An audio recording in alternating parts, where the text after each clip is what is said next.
Somewhere in the middle of Central Africa, on a river most people have never heard of, engineers are planning a power station that will produce nearly double the output of the largest one ever built.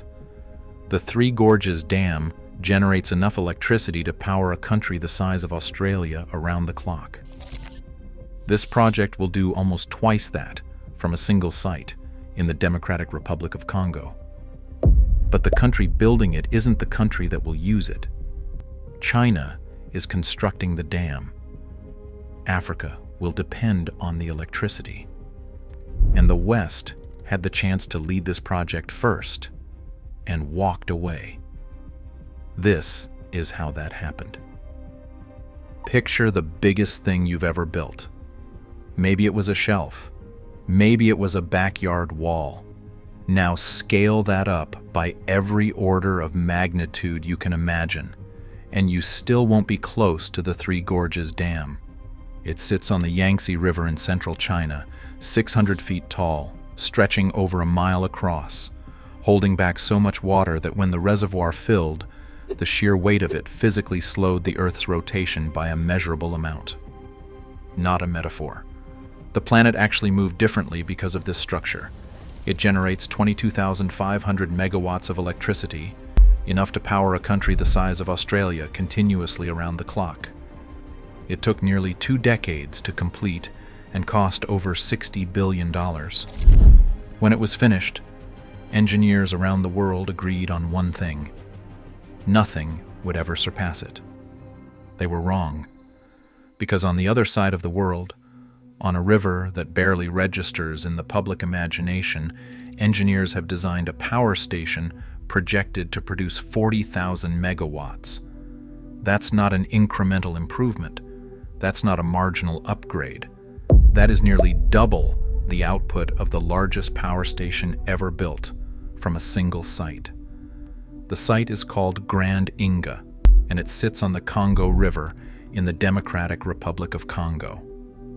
And here's what separates this from every energy record that came before it. Three Gorges was built by the country it powers.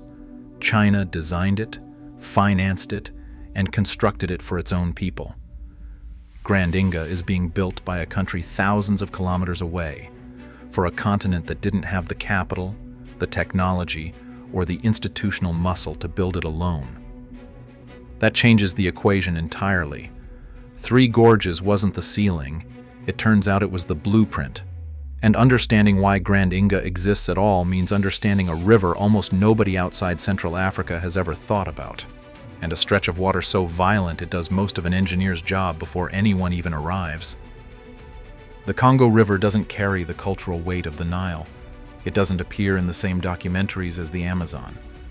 But in terms of raw, concentrated energy potential, it is the most extraordinary river on Earth. It's the deepest river in the world. In some stretches, it plunges over 700 feet down, deeper than a 60-story building submerged entirely below the surface. And unlike most major rivers that fan out and slow down as they approach the sea, the Congo gets forced through a series of narrow gorges near its mouth. The water doesn't spread. It accelerates. At one specific point along that river, a place called Inga Falls, the Congo drops over 300 feet through a narrow geological channel carved by millions of years of pressure. The water hits that drop violently, and what you get is a natural energy trap so powerful that engineers describe it in language closer to awe than technical analysis. Here's why that matters. Most large dam projects spend the majority of their budget doing one thing: creating elevation. You build a wall, you flood a valley, you manufacture the height difference that spins the turbines. It costs billions. It displaces communities. It takes decades. At Inga Falls, nature already built the elevation. The river drops 300 feet whether you build there or not. You don't manufacture the power, you intercept it. The number that follows from that is staggering. This single location holds the theoretical capacity to generate nearly 1/3 of Africa's entire current installed electricity. All of Africa's total, from one site, on one river, in one country. And here's the human number that sits underneath all of it. 600 million people on the African continent currently have no reliable access to electricity. That's nearly double the entire population of the United States living without a stable power source. Grand Inga, fully built, could change that equation permanently. But a river with extraordinary energy potential is not a power station. It's just a geological fact. When most people picture a dam, they picture a wall, a massive concrete barrier stretching across a river, holding back an artificial lake so enormous it reshapes the landscape for miles. That's what Three Gorges looks like. That's what the Hoover Dam looks like. That mental image, wall, reservoir, flooded valley, is what the word dam has meant for a century. Grand Inga throws that image out completely. Here's the thing most people never consider when they picture a dam. The reservoir isn't the point. The height difference is the point. A reservoir only exists because you need to create an elevation gap between where the water enters and where it exits, so gravity can do the work of spinning a turbine. The wall is just the method. At Inga Falls, the method is already built into the landscape. So instead of constructing a barrier across the full width of the Congo and flooding thousands of square miles of rainforest the way Three Gorges flooded an area the size of Singapore, displacing over 1 million people permanently, engineers at Grand Inga are planning something fundamentally different. They'll divert a controlled portion of the river's flow through a system of channels and tunnels. That water hits turbines at high velocity, and the natural elevation drop at Inga Falls provides all the hydraulic pressure needed. You're not storing the energy, you're channeling it. The force comes from the flow, not the volume behind a wall. And the turbines themselves are where the engineering enters territory that has never existed before. Individual units at Grand Inga are projected to exceed 700 megawatts each. To put that in perspective, most countries on the African continent operate entire national grids smaller than a single one of those turbines. These units won't sit in open air. They'll be housed in underground powerhouses carved directly into the rock. The mountain becomes part of the machine, and Grand Inga achieves all of this without creating the kind of environmental and humanitarian catastrophe that has defined large dam projects for generations. There is a specific kind of knowledge that only comes from having already done the impossible, not the kind you find in textbooks or inherit from a consultant's report, the kind that lives in the hands and decisions of people who built something that had never been built before and watched it work. China has that knowledge, and for Grand Inga, it is the only country that does. The China Three Gorges Corporation didn't manage the world's largest dam. It didn't finance it after someone else poured the concrete. It built it, from the engineering decisions made before the first foundation was laid to the operational systems running it today. That institutional memory doesn't transfer easily. You cannot hire it. You cannot import it from a country that has never attempted anything at this scale. Power China operates at a similar level, one of the largest engineering and construction organizations on the planet, with hydroelectric projects built across Asia, Africa, and South America. It knows how to move equipment into remote environments, manage workforces of tens of thousands across decade-long builds, and coordinate supply chains stretching across multiple continents simultaneously. But here's the part that changes what this project actually is. China's involvement in Grand Inga isn't structured like a typical construction contract. Chinese firms aren't showing up as hired hands who leave when the last turbine is installed. They're positioning themselves as lead partners in international consortia, with financing structures that extend their role from construction through to long-term operation. That distinction matters enormously. When a country builds your power station and then helps finance it, the relationship doesn't end at the ribbon cutting. It continues through every maintenance contract, every grid expansion decision, and every operational upgrade for the next several decades.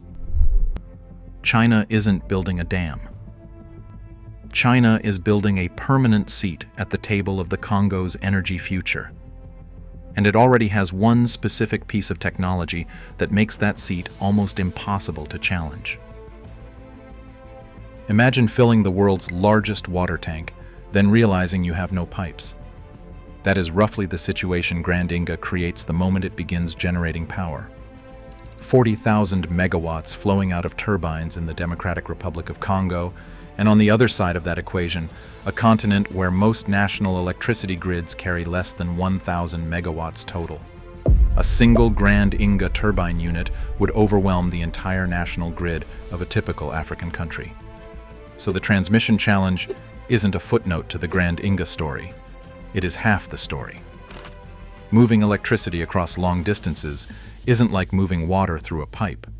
Standard alternating current transmission, the kind that powers most national grids, loses significant energy over distance. It simply isn't built for continental-scale delivery. The solution is high-voltage direct current transmission.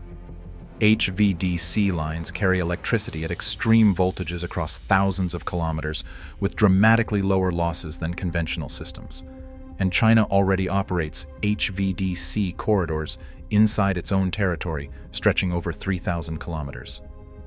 That's roughly the distance from New York to Los Angeles, moving power continuously at scale as a matter of routine infrastructure. That technology becomes the connective tissue for Grand Inga's ambitions. Planned transmission corridors would stretch from the Congo northward toward Egypt and Nigeria, southward toward South Africa, a country that has endured years of rolling blackouts, where businesses run on generators and households plan their days around scheduled power outages. A stable baseload supply from Inga wouldn't just supplement South Africa's grid, it would restructure it. But here's what most people get wrong about this challenge. It isn't purely an engineering problem, it's a political one. Delivering electricity across the African continent means routing transmission lines through multiple sovereign nations, each with its own grid standards, its own regulatory frameworks, and its own ideas about who controls the infrastructure crossing its territory. Negotiating those corridors is, in some ways, harder than building the dam itself. Grand Inga is not a new idea. That's the part nobody talks about. The first serious engineering studies on the Congo River's potential at Inga Falls were conducted in the 1960s. The Apollo program hadn't yet put a man on the moon. The internet didn't exist. And yet engineers were already standing at the edge of Inga Falls, running the numbers, and arriving at the same conclusion that engineers arrive at today. This site is extraordinary.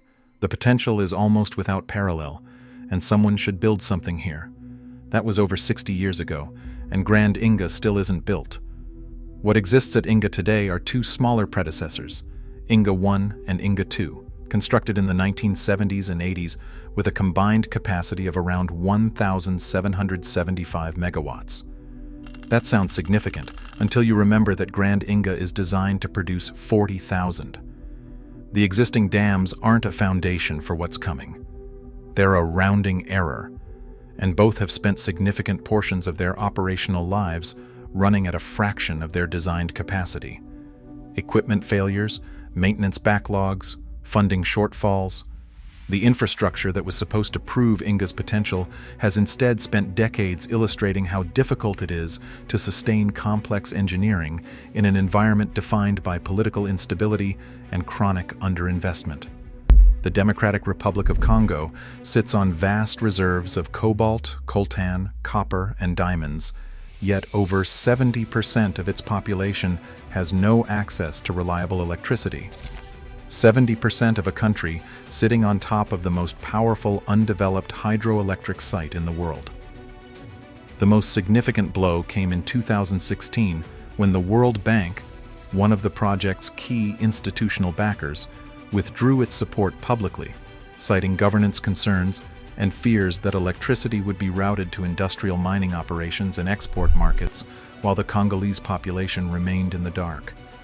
That withdrawal didn't kill Grand Inga. It created a vacuum. And vacuums in geopolitics don't stay empty.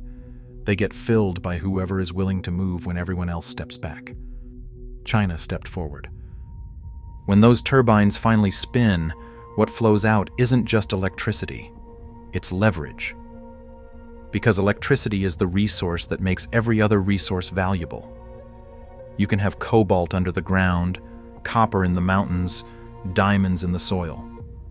Without reliable power, those materials leave as raw wealth and return as expensive finished products. Grand Inga could be Africa's greatest leap toward energy independence, or it could place the switch in someone else's hand. But here's the thing. Building the dam is only one piece of the puzzle. The real battle is over who controls the grid it connects to, and that story is next.